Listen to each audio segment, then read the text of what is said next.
Тур ага. Агай менен бүгүн мектепке келип тартыкчы болуп калдык буюрса.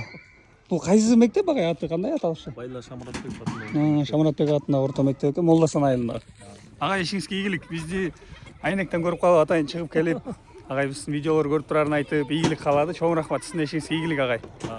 Сон буюрса агай кесиптешибиз экен. Биз Карабур айылдык кеңешинин депутаты агай Молдасан айылдык кеңешиндеги Чопон айыл өкмөтүнө карайт, а? Чопон айылына. Агай бир-эки сөз болду эместен? Биринчиден келгениңерге чоң рахмат. Биздин айылыбызга кош келиңиздер. Силерге да рахмат, көрүп турабыз. Ошол ааламга жол айылдан башталат деп ар бир айылды, таластын айрыкча ар бир айылын жалпы дүйнөгө таанытып атканыңарга рахмат. Айылын канча адамдар сагынып атат, ушу силер аркылуу айылын көрүп сүйүнүп атат деп ойлойм.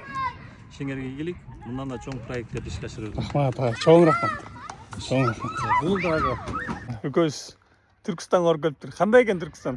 Түркістан ашқан қоз жерлеріне барып келдік. Сонун экен, жактабы? Сен эмне боюнча элештиң эле? Мен волейбол жана КВН деген боюнча барып ордоп. Ай, азамат. Канча классың? 9 класс. 9 класстын окуусу. Мен Шамуратбеков атындагы орто мектепте турам, Молдасан айылында. Агай директор. Анан ошо агай ушу мектептин ишмердүүлүгү боюнча айтып берип аткан. Анан бул окуучубуз жолдон өтүп баратып эле чакырып алды да. Быйыл ошо ар бир жыл сайын бир жерге барат экен. 2026 жылы кайка барайын деп атасыздар агай? 2026 жылы мен Ош Жалал Абад шаарларын көрсөтөйүн дегем. Анан планда Астанага алып барсам деген Эң сонун, эң сонун. Бүт чыгымдарды ошо мектеп спонсорлору таап, окуучулар жанагындай олимпиадага жеткен окуучулар, спорттон ийгилик жетишкендер, анан тышкарына КВН деп атат. Ушундай бир активдүү окуучуларды сөзсүз 2023 жылдан баштап, мына быйыл 3 жыл экен. Биринчи жылы Өзбекстанга, Ташкентке, андан кийинки Алматыга, анан теги Түркстанга, эми быйыл болсо дагы пландап атыптырсыздар. Ага ийгилик. Жаштарды жайылталы деп мен видео чыгарып калам го.